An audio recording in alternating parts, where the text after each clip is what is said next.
Are you sick of being stuck halfway through the season in a certain elo? Today I will be giving you my 6 most important tips for climbing ranked in Season 11. By using these tips, I climbed from Silver to High Diamond over the years and even hit Masters once in Season 9. If I had this information back when I started my grind, I would have hit Diamond Elo a lot sooner than I did.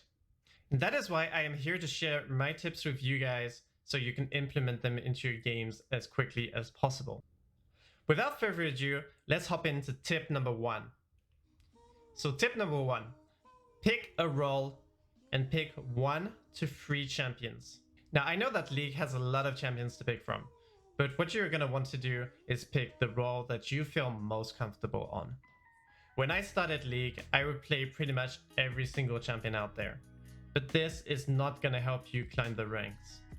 What you need to do is pick a role that will allow you to have the most impact you can on the game. If you like AFK farming and pushing lanes, go top lane and pick something like a Fiora or a Tryndamere. If you like having an early impact, pick a jungler and choose a champion that has a fast early clear so that you can have impactful ganks with the champions like Elise or Shaco. What is key is you want to stick to a very small pool of champions and learn to really master them, because this will give you a huge advantage on your enemies. Not only will you know your role, but you will also learn your champion's limits and their burst, and this will allow you to take favorable trades and get lane advantages. Now what happens if you get your secondary role or you get failed? Well, you want to have at least one champion that you know how to play on that role. And it's fine that you don't practice this champion all too often. You want to pick something that is simple to play and that you will go even in lane with. For example, when I get support, I mostly play Lulu, as she has incredible scaling, shields, slows, and a lot of utility that will help your team carry in the late game. Now I don't recommend support as a secondary role in lower elo games. Yes, there are a lot of supports out there who are really good at their role, but they are not stuck in low elo. And this is a very team reliant role to play. Now you may be thinking to yourself, well, I can play a mage support that could carry. Well, in that case, why not play mid as your secondary role and play something like a Syndra or maybe pick up a Malzahar? Tip number 2, know your matchups. So by picking your 1 to 3 champions, you will be playing against the same meta champions in your role most of the time. And this is a good thing, as you want to have as much knowledge of the enemy champion and if it's a favorable matchup for you or not. Let's say I'm playing Echo in the mid lane. If I am playing against a Veigar, I know he has 2 skill shots, 1 point and click ultimate, and 1 cage. You don't need to know the exact cooldowns of your enemy's spells to climb in high elo. But you do need to know, for example, that Veigar's cage is long cooldown, which in this case is 18 down to 12 seconds. So by playing this matchup, you know that there is a window where you can take advantage of him if you bait out his cage. Also, by knowing your matchups, you know that Veigar is a squishy mage that you can abuse with an early level 2 combo that could either pick you up a kill or help you snowball early by pushing him out of lane. Veigar's early game is pretty slow, so you can look to pressure him by shoving the lane and roaming for vision or helping your jungler get prio by invading with him or getting a pick. In the other case scenario, you might find yourself in a more difficult matchup, such as Jace. This is a matchup where you want to play a little bit more passively early on and maybe take TP so that you can farm safer and even wait for your jungler to give you a snowball opportunity, or try to go even with him in the early game so that you can hit your 6 quick without dying and conceding much farm and XP. Knowing your matchups is key, and this is why you need to stick to a small number of champions while trying to climb the ranks. Tip number 3, wave management. Wave management is a very important factor in League. By sticking to your core champions, you will eventually be able to no longer have to think about what your champion does. And this is key to being able to focus your brain on learning the fundamentals of the game. Knowing when to push or when to freeze can make or break your lane. If, for example, you take a trade kill 1-for-1 with the enemy while they are slow pushing you before the wave hits your turret, you will find yourself in a situation where you will lose out on multiple waves of XP and gold. Trading the 1-for-1 might seem worth, but in reality, you lost out on a lot. This is why you have to take into consistent consideration how you are trading with the enemy and what effect it could have on your lane. If you killed the enemy top laner and he has no TP available, you have two options. Either the wave is pushing against you, so you're going to want to shove it in as fast as you can into his turret so that the wave bounces back to you. Or it is shoving towards you and you want to get it into a freeze position so that the enemy top laner misses out on a lot of XP, putting you further ahead.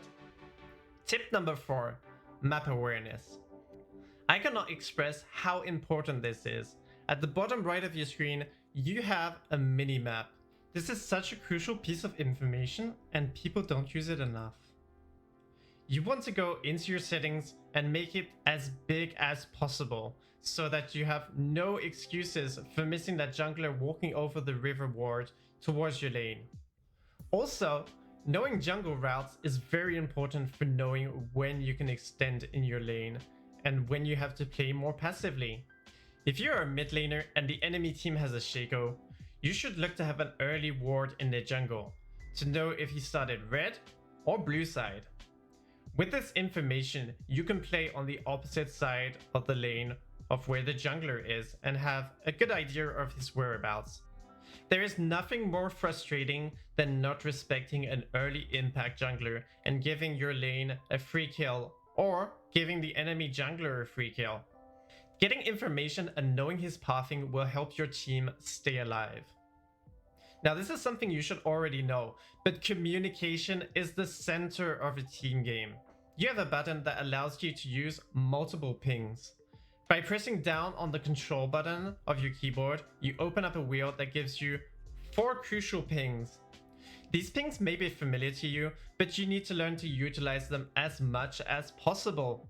For example, you know the enemy mid laner reset to base. While walking back, you see on the minimap that your bot lane is pushed up. Tell them that there could be a possible danger. Ping them a danger ping and an enemy missing on your mid lane, because they might not be paying as much attention to the map as you are. Also, not many people know this, but League added a very useful ping called Area is Warded.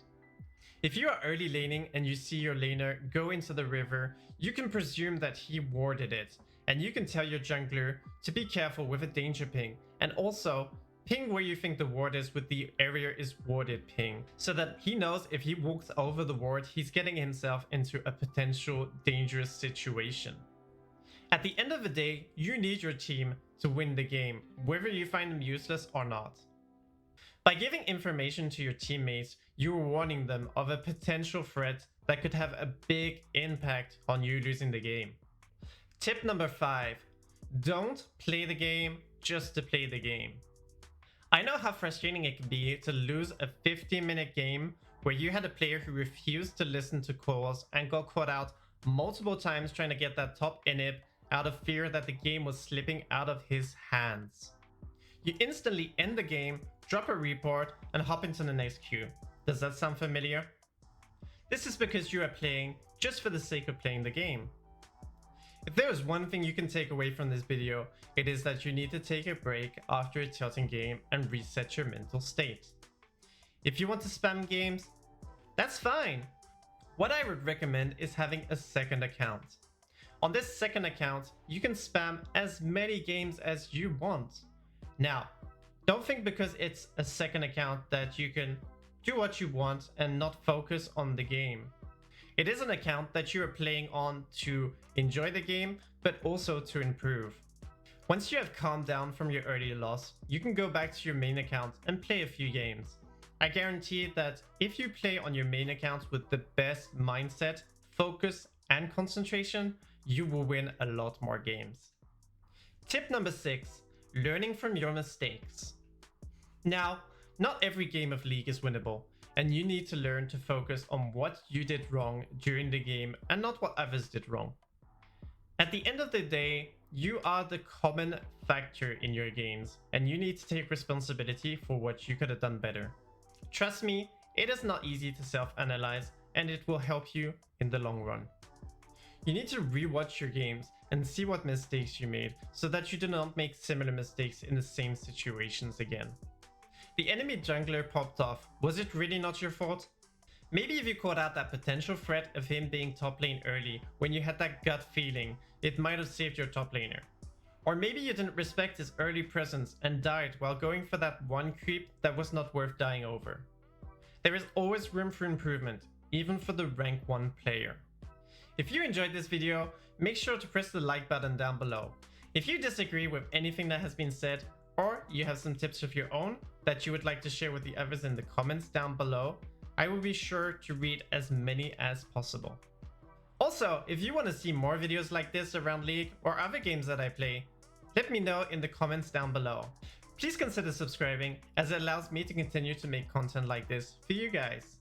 I also live stream on Twitch every Monday, Wednesday, and Friday, and I sometimes do an extra stream or two, so make sure to take a look at my upcoming schedule. The link for my Twitch is down below. I play a lot of League and other games where I try to break down my thought process while playing the game so that you can understand why I do something and when I make a mistake, so that you can also learn from it.